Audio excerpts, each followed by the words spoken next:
మిత్రులారా అందరికీ నమస్కారం. వేదిక కింద నాకంటే చాలామంది పెద్దలు ఉన్నారు. వివిధ ప్రాంతాల నుంచి, అమెరికా నుంచి మొదలుపెట్టి మన ఉమ్మడి ఆంధ్రప్రదేశ్ రాష్ట్రం నలుమూల నుంచి చేసిన మీ అందరికీ కూడా ప్రపంచ ఐటీ మహాసభల వేదిక ద్వారా మీ అందరికీ కూడా స్వాగతం, సుస్వాగతం. నేను బేసికల్గా తెలంగాణ ఉద్యమంలో అసిస్టెంట్ ప్రొఫెసర్ ఉద్యోగానికి రిజైన్ చేసి ఆ రోజు కొండలక్ష్మణ బాపూజీ కోసం ఢిల్లీ వెళ్ళిన తర్వాత ఇక నేను పూర్తిగా పర్యావరణ ఉద్యమాలకే నా లైఫ్ నేను డెడికేట్ చేశాను. సందీప్ గారు నాకు తెలంగాణ యాస్ స్టేషన్లో ఒక బండి మీద ఆయన నెంబర్ చూసి ఆయనకు నేను కాల్ చేశాను. సందీప్ మక్తల్ గారిని నాకు ఎవరు పరిచయం చేయలేదు, డైరెక్ట్గా నేను మీరు చేస్తున్న ప్రయత్నం చాలా బాగుంది అని చెప్పి, ఆ తర్వాత రాష్ట్రం విడిపోయినాక మళ్ళీ తెలుగువారు ఎక్కడున్నా కూడా గొప్పగా ఉండాలి, ప్రపంచంలో మనం ప్రాంతాలుగా విడిపోయినా మానసికంగా కలిసి ఉండాలన్న ఒక గొప్ప లక్ష్యంతో సందీప్ గారు చేసినటువంటి అంతర్జాతీయ స్థాయిలో ఉన్న మన తెలుగు వాళ్ళందరినీ కూడా ఐక్యం చేస్తూ ఈ సంస్థను స్థాపించినందుకు వారిని మీ అందరి చప్పట్ల ద్వారా నేను అభినందిస్తున్నాను. ముఖ్యంగా ఒక గొప్ప రోజు ఏంటంటే సౌత్ ఇండియా నుంచి మొట్టమొదటిసారిగా వారికి యుఏ గవర్నమెంట్ ఇక్కడ మనకి గోల్డెన్ వీసా రావడం, వారి జీవిత భాగస్వామి భాగ్య గారికి, సందీప్ గారికి మీ అందరి చప్పట్ల ద్వారా వారికి అభినందన తెలుపుతా ఉన్నాను. సందీప్ గారు ఒక 3 తరాలుగా వాళ్ళ ఫ్యామిలీలో ఫ్రీడమ్ ఫైటర్గా వాళ్ళ తాతగారు, వాళ్ళ నాన్నగారు, ఆయన కూడా తెలంగాణ ఉద్యమంలో అదేవిధంగా అనేక సామాజిక విషయాల్లో కూడా మిత్రుడు పనిచేసినటువంటి గొప్ప విజనరీ నాయకుడు. దగ్గర అద్భుతాలు జరుగుతాయంటే గొప్ప నాయకులు ఉన్నప్పుడు, గొప్ప ఆలోచనలు ఉన్నప్పుడు, గొప్ప సంఘర్షణలు ఉన్నప్పుడు, 100 పూలు వికసించి 1000 ఆలోచనలు సంఘర్షించి ఒక కొత్త కార్యం రూపం దాల్చినప్పుడు అటువంటి కొత్త కార్యక్రమానికి శ్రీకారించినటువంటి మన గ్లోబల్ లీడర్ సందీప్ మక్తల్ గారు, ఆయన పుట్టిన గ్రామానికి ఈరోజు యునెస్కో అవార్డు తీసుకొస్తున్నాడు. ఇక్కడున్న మన ఎవరి వల్ల కాదు, తను పుట్టిన గ్రామానికి ఈరోజు యునెస్కో చేత దాదాపుగా 10 సంవత్సరాలుగా సందీప్ ప్రయత్నంలో నేను కూడా చూస్తూ ఉన్నాను. చాలా గొప్ప విజన్ అది. ఎందుకంటే యునెస్కో ప్రపంచ వారసత్వ సంపద, ప్రపంచ వారసత్వ కట్టడాలలో తను పుట్టినటువంటి నియోజకవర్గం మక్తల్ అంటే తన ఇంటి పేరునే తన గ్రామం పేరుగా మలుచుకున్నటువంటి ఒక గొప్ప లీడర్ సందీప్కి సందర్భంగా మీ ద్వారా నేను అభినందన తెలియజేస్తా ఉన్నాను. అదేవిధంగా మిత్రులారా, నేను గత 15 సంవత్సరాలుగా తెలంగాణ ఉద్యమంతో పాటు తెలుగు రాష్ట్రాల అనేక ఉద్యమాల్లో ఉండి పర్యావరణ ఉద్యమాన్ని కూడా మనం చేస్తూ ఉన్నాం. మీ అందరూ కూడా రేపు మేడారంలో జరిగే ప్రపంచ ప్రసిద్ధి చెందిన మేడారం జాతరలో కూడా ప్లాస్టిక్ వాడొద్దని, దానికి మీ అందరి మద్దతు కావాలని భారతదేశంలో ఉన్న 22 భాషలలో కూడా మనం పోస్టర్లు అదేవిధంగా సెమినార్స్ కూడా కండక్ట్ చేస్తూ ఉన్నాం. దానికి మీరు ఇతర దేశాల్లో ఉన్న వాళ్ళు కూడా, ఎందుకంటే మనం లేకపోయినా కూడా సొసైటీకి మంచి చేస్తే బాగుంటుందని చెప్పడానికి సమ్మక్క సారక్కలే ఆదర్శం. మన దేశం మాతృస్వామ్య దేశం, మన దేశంలో స్త్రీకి అద్భుతమైనటువంటి రెస్పెక్ట్ ఇచ్చే దేశం కాబట్టి సమ్మక్క సారలమ్మ చనిపోయి 800 సంవత్సరాలు 2000 సంవత్సరాలు అవుతున్నా కూడా 1000 సంవత్సరాలు అవుతున్న 12వ శతాబ్దం నుంచి 2022 శతాబ్దంకి వచ్చాం. కాబట్టి మనమందరం కూడా ప్రకృతిని ప్రేమించాలి. ఈ దేశం కంటే కూడా భారతదేశం అభివృద్ధి చెందాలంటే మీరు, నేను, మనందరం కూడా భవిష్యత్తు తరాలకి ఒక మంచి గాలి ఇవ్వాలి. ఒక గంట క్రితమే ఢిల్లీలో ఎయిర్ క్వాలిటీ 500 ఇండెక్స్ దాటిపోయింది. అంటే దాదాపుగా మనందరం కూడా డేంజర్ జోన్లో ఉన్నాం. ఎందుకంటే మన దేశ రాజధాని, మన దేహానికి గుండె ఎలాంటిదో మన దేశానికి ఢిల్లీ కూడా అలాంటిది. కాబట్టి మీరందరూ కూడా ఢిల్లీని, ఆ పొల్యూషన్ నుంచి హైదరాబాద్ కూడా తొందరలో మన ఇప్పటికే మహానగరం అయిపోయింది హైదరాబాదు, ఇట్లాంటి దుబాయ్ లాంటి సిటీలు తెలంగాణలో అభివృద్ధి జరగబోతున్నాయి. కాబట్టి పొల్యూషన్ లేకుండా మీరందరూ కూడా జీవించాలని, మీ నిత్య జీవితంలో సగటున 2 నుంచి 4 గ్రాముల ప్లాస్టిక్ మనందరం తింటా ఉన్నాం మనం తెలియకుండానే. మీరందరూ కూడా ప్లాస్టిక్ వస్తువులు కానీ, ప్లాస్టిక్ వాటర్ బాటిల్ కానీ, ప్లాస్టిక్ ప్లేట్స్లో మీరు తినొద్దని. ఎందుకంటే ప్రతి ఇంట్లో ఈరోజు ఒక రోగం ఉన్న వాళ్ళు ఉంటున్నారు. ప్రతి ఇంట్లో ప్రతి బాడీలో కూడా పొల్యూషన్ ఉంటుంది. కాబట్టి మీ అందరికీ 2 చేతులు జోడించి, భగవంతుడు అంటేనే ప్రకృతి, ప్రకృతి అంటేనే భగవంతుడు. అన్ని రిలీజన్స్లో నేచరే గాడ్, అన్ని ప్రపంచంలో ఉన్నటువంటి అన్ని మతాలలో కూడా సుప్రీం గాడ్ నేచర్. కాబట్టి ఇప్పుడు ప్రస్తుతం మనందరం కూడా ఇట్లాంటి మహాసభలలో నేచర్ గురించి కూడా తప్పకుండా కొన్ని తీర్మానాలు పెట్టాలని, అదేవిధంగా మన భవిష్యత్తు తరాలకి మన తెలుగు భాషని, మన తెలుగు సంస్కృతిని మన భవిష్యత్తు తరాలకు అందించే విధంగా ఈ ఐటీ టెక్నాలజీ ద్వారా శ్రీధర్ శంభు గారు ఏ విధంగా అయితే ఆయన సాఫ్ట్వేర్లో తమిళం భాషను మెన్షన్ చేశాడో, భవిష్యత్తులో తెలుగు ఐటీ ఉద్యోగులు, తెలుగు ఆవిష్కరణకర్తలు, ప్రపంచ స్థాయి గొప్ప గొప్ప శాస్త్రవేత్తలు కావాలని, ప్రపంచంలో జ్యూస్ కమ్యూనిటీ ఏ విధంగా అయితే ప్రపంచానికి ఈరోజు నడిపిస్తుందో అదేవిధంగా భవిష్యత్తులో మన తెలుగు జాతి, నేను పుట్టిన నా తెలుగు జాతి కూడా ప్రపంచ మానవాళికి నాయకత్వం వహించాలని నేను మనస్ఫూర్తిగా కోరుకుంటున్నాను. మనం మాట్లాడుతూ ఉంటే మనందరిలో ఒక ఉత్సాహం వస్తూ ఉంటుంది. గురజాడ గారు ఒక మాట అంటారు, దేశం అంటే మట్టి కాదు, దేశం అంటే మనుషులు, దేశమును ప్రేమించుమన్న దేశమును ప్రేమించుమన్నా మంచి అన్నది పెంచమన్నా అని చెప్పి మహాకవి గురజాడ గారు అంటారు. దేశమును ప్రేమించుమన్నా మంచి అన్నది పెంచుమన్నా, దేశమంటే మట్టి కాదోయ్ దేశమంటే మనుషులోయ్, దేశమంటే మట్టి కాదోయ్ దేశమంటే మనుషులోయ్.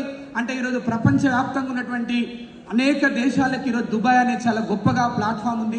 ఈ దుబాయ్ కేంద్రంగా 2వ అంతర్జాతీయ మహాసభలు జరగడం, అందులో మా తమ్ముడు శ్రీకాంత్ లాంటి ఒక గ్రామీణ ప్రాంతం నుంచి శ్రీకాంత్ ఇంతకుముందు మాట్లాడుతూ ఉంటే ఎంత స్వచ్ఛమైన మాటలునే తెలుసా శ్రీకాంత్. అదేవిధంగా ఒకటే జననం ఒకటే మరణం, అంటే ఈ భూమి ఉన్నంత వరకు ఒక గొప్ప సినిమా దర్శకులు శంకరన్న మా మధ్యలో ఉండడం, అదేవిధంగా పొన్నాల లక్ష్మయ్య గారు నిజంగా ఆయన ఒక గొప్ప విజనరీ లీడర్. ఆయన చాలా సందర్భాల్లో మంత్రిగా ఉన్నప్పుడు మేము కలిసాం. అంటే ఇట్లాంటి గొప్ప గొప్ప వ్యక్తుల మధ్యలో, అదేవిధంగా ఇక్కడ ప్రముఖ వ్యాపారవేత్తగా ఉన్నటువంటి దుబాయ్ షేకులు మనతో ఉండడం. మీ అందరికీ నేను చెప్పేది ఏంటంటే మిత్రులారా, ఇట్లాంటి వేదికని నిర్మించాలంటే కొన్ని ఇబ్బందులు ఉంటాయి, కొన్ని అవమానాలు ఉంటాయి, కొన్ని వెన్నుపోట్లు ఉంటాయి. ఇలాంటి సభల్ని సమావేశాలు జరపకుండా మన మిత్రులే శత్రులుగా మారే ప్రమాదం ఉంది. ప్రపంచ మానవ నాగరికత చరిత్ర మొత్తం ఒకసారి అధ్యయనం చేస్తే ఎవరు ఎక్కువగా ప్రేమిస్తారో వాళ్ళ చేతుల్లో ప్రాణాలు కూడా పోతాయి. అందుకే ఎవరైనా వచ్చి నన్ను అన్నాను అంటే నా ప్రాణం అంటే ఇస్తావా తీస్తావా అని అడుగుతాం. ముందు నేను ఎవరైనా వచ్చి అన్నాము అంటే ప్రాణం అన్నారు అనుకో అంటే వాళ్ళు ఇవ్వచ్చు తీయొచ్చు. అదేవిధంగా ఇక్కడ ఒక లెజెండరీ డాక్టర్, ప్రజా వైద్యులు, వందలాది మంది పేద విద్యార్థులు చేస్తున్న డాక్టర్ జేఎన్ వెంకట్ గారు ఉన్నారు. నిన్నటి నుంచి ఇప్పటిదాకా నన్ను కోఆర్డినేట్ చేసిన మన టీం ఎవరైతే ఉన్నారో యామిని కానీ ఇతర టీం అందరూ కూడా ఈ సందర్భంగా అభినందనలు చెప్తా ఉన్నాను. చివరిగా మిత్రులారా, నేను ఈ అంతర్జాతీయ వేదిక ద్వారా ప్రపంచవ్యాప్తంగా ఉన్న తెలుగు ప్రజలందరూ కూడా దీన్ని ఒక సాంస్కృతిక వారధిగా దీన్ని నిర్మించడానికి సందీప్ గారికి మనందరం కూడా బాసటగా నిలుద్దామా అన్న వాళ్ళు ఒకసారి ఇట్లా సందీప్ గారికి బాసట నిలుద్దామన్న వాళ్ళు ఒకసారి మీ చేతులు ఒక్కసారి ఇలా ఎత్తండి. నేచర్ ఎప్పుడు కూడా మనం చూస్తూ ఉంటుంది. దుబాయ్ ఎందుకు ఇంత డెవలప్ అయిందంటే ఇక్కడ ఉన్నటువంటి గొప్ప నాయకత్వం, ఒక విజనరీ నాయకత్వం. ఇంతకుముందే నేను పొద్దున్న దిగైన ట్యాక్స్ ఫైలింగ్ ఇండియా కంపెనీ మా బావతో చెప్పాను, ఇంకొక 1000 సంవత్సరాలకు కావాల్సిన టెక్నాలజీ ఉంది, ఇంకో 1000 తరాలకు కావాల్సినటువంటి భవిష్యత్తు నాయకత్వం ఇక్కడ ఉంది. ఈ విధంగా నన్ను నా దేశాన్ని ఎప్పుడు తీసుకెళ్తాం ముందుకని చెప్పి నేను ప్రకృతిని వేడుకున్నాను. మీరు అబ్జర్వ్ చేశారో లేదో, కనీసం మంచినీళ్ళు కూడా లేని దేశంలో వాటర్ బాటిల్ కూడా ఎక్స్పోర్ట్ చేసుకున్నారు వీళ్ళు. ఈ దేశాన్ని ఇంత గొప్పగా తీర్చినట్టు ఆ నాయకత్వానికి సింగపూర్ కూడా అంతే. సింగపూర్ లీ ఏం చేస్తాడంటే అక్కడ ప్రజలకు అప్పీల్ చేస్తాడు. లాస్ట్ టైం సింగపూర్లో మహాసభలప్పుడు కూడా సందీప్ గారు నన్ను ఇన్వైట్ చేశారు. వాస్తవంగా సింగపూర్ చూడడానికి 10 ఏళ్ళ నుంచి అనుకుంటే కుదరట్లేదు. అక్కడ కూడా ఆ దేశాన్ని ప్లీజ్ అర్థం కూడా ఉంది, వ్యర్థం లేదు. కాబట్టి మీ అందరికి కూడా చివరిగా నేను చెప్పేది ఏంటంటే ఆకాశమే హద్దుగా మనందరం కూడా ఎదగాలని మనస్ఫూర్తిగా కోరుకుంటూ ఈ మహాసభల ద్వారా తెలుగు జాతి పరిరక్షణ కోసం, తెలుగు సంస్కృతి కోసం, తెలుగు వారసత్వ సంపద కోసం, ఐటీ ఉద్యోగులు ఇన్నోవేటివ్ ఐడియాస్లో కూడా మన భాషను కాపాడేటువంటి కార్యక్రమాలు కూడా, మన భాష అంటే అది మన శ్వాసతో సమానం. కాబట్టి చివరిగా పెద్దలు, సినిమా దర్శకులు, మా అన్న ఇప్పుడే మాట్లాడిన ఎన్ శంకరన్న గారిని భవిష్యత్తులో ఇలాంటి వేదికలను కూడా అక్కడక్కడ సినిమాలలో చూపించండి. ఎందుకంటే సందీప్ గారు లాంటి చేస్తున్న శ్రమలు చిన్నవి కాదన్న. నన్ను పూర్తిగా ఇక్కడ దాకా నడిపించినటువంటి మా తమ్ముడు కళారాజ్ శ్రీనివాస్ గుడి సందర్భంగా అభినందనలు తెలియజేస్తూ చివరిగా ట్యాక్స్ ఫైలింగ్ ఇండియా కంపెనీ దాదాపుగా నాతో పాటు శ్రీనివాస్ గారు కూడా వచ్చారు. వాళ్ళు దాదాపుగా ఇండియాలో కూడా 60 బ్రాంచీలు ఉన్నాయి. సందీప్ గారు ఆశీస్సులతోటి ఇక్కడ కూడా బ్రాంచ్ పెట్టాలని అనుకుంటున్నారు. కాబట్టి మనమందరం కూడా హ్యాపీగా ఉండాలి, అందులో మనందరం ఉండాలని మీ అందరికీ మరొకసారి ప్రపంచ ఐటీ మహాసభలు, తెలుగు ఐటీ మహాసభల సందర్భంగా ఇక్కడికి వచ్చేసిన మీ అందరికీ కూడా హృదయపూర్వక స్వాగతం, సుస్వాగతం తెలియజేస్తూ మీ అందరూ కూడా క్షేమంగా ఇంటికి వెళ్ళాక ప్రతిరోజు కూడా ప్రకృతితో మీరు జీవించాలని, ఈ ప్రకృతిని పరిరక్షించాలని 2 చేతులు జోడించి మీకు విజ్ఞప్తి చేస్తూ అందరికీ పేరు పైన ధన్యవాదాలు తెలియజేస్తూ ఈ అవకాశం చాలా అద్భుతంగా యాంకరింగ్ చేస్తున్నాం. అమ్మ తెలుగు బాగా మాట్లాడుతున్నాం. చాలా మందికి తెలుగు అసలు రానే రాదు. మిమ్మల్ని చూశాక చాలా హ్యాపీ అనిపించింది. అన్ని విషయాలలో ఈ కార్యక్రమాన్ని సక్సెస్ చేయడంలో మహిళలే ముందున్నారు. భాగ్య గారు నిన్న కూడా నేను వస్తున్నావా రావట్లని చెప్పి నాకు కాల్ చేసినందుకు చాలా ధన్యవాదాలమ్మా. ఇంకా మనందరం కూడా ముందుకు వెళ్దాం. మరింత మంది ఆశీస్సులతోటి, మరింత మంది మద్దతుతోటి, మరింత మంది సపోర్ట్ తోటి మంచి మనుషులంతా కూడా మంచి సమాజం కోసం ముందుకు సాగుదామని తెలియజేస్తూ సపోర్ట్ చేసిన ప్రతి ఒక్కరికి కూడా ధన్యవాదాలు. అదేవిధంగా మా అనంత లా కాలేజీ నుంచి వచ్చినటువంటి చైర్మన్ గారు రవి గారు కూడా ధన్యవాదాలు. చాలా మంది మిత్రులు కూడా రావాలి. చాలా మందికి చాలా కొంచెం ఈ ఎండింగ్ కాబట్టి, ఇయర్ ఎండింగ్ కాబట్టి చాలా మంది రాలేకపోయారు. మీ అందరికి కూడా పేరు పేరున మరొకసారి నూతన సంవత్సర శుభాకాంక్షలు తెలియజేస్తూ ఈ మహాసభల సందర్భంగా తెలుగు వారందరూ కూడా ఆనందంగా ఉండాలని, తెలుగు జాతి ప్రపంచానికి వెలుగునిచ్చే జాతి అవుతుంది, అవ్వాలి.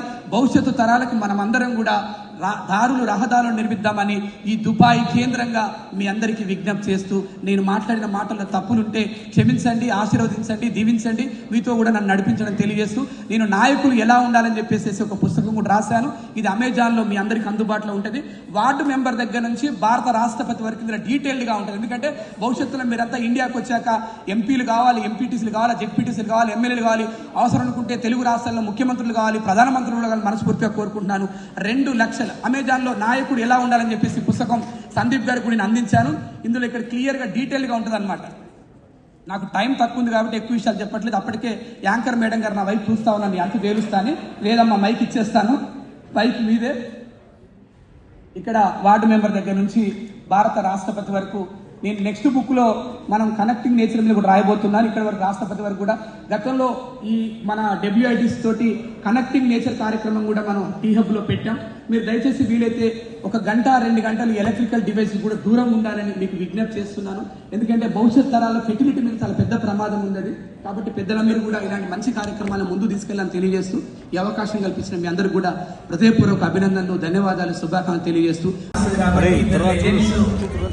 మా అన్నగారు లక్ష్మయ్య గారు 82 ఇయర్స్ అంట. ఇక్కడ ఉన్న మన అందరం కూడా వారు క్షమించారు, 22 ఇయర్స్ క్షమించారు. అతి చిన్న వయసులో కూడా ఇంత యాక్టివ్ ఉన్నారు వాళ్ళు. వారిలాగా మనందరం హెల్తీగా ఉండాలి. అందులో క్లియర్గా ఈ పుస్తకంలో చెప్పాను నేను మీ అందరికీ. అదేవిధంగా సందీప్ గారు గ్లోబల్ లీడర్ ఎలా కూడా ఇందులో చాలా క్లియర్గా రాశాను. ఇక అదేవిధంగా గొప్ప సినిమాను నిర్మిస్తే ప్రపంచ మానవాళి చరిత్రలో రికార్డ్ ఎట్లా బ్రేక్ చేయాలో అన్న గురించి క్లియర్గా ఉంటుంది. అంటే మన గురించి మన పుస్తకాలలో చాలా క్లియర్గా ఉంది. Thank you. ఇద్దరు లెజెండ్స్ బుక్ కూడా నా అదృష్టంగా భావిస్తున్నాను దుబాయ్ కేంద్రంగా. Super, thank you so much.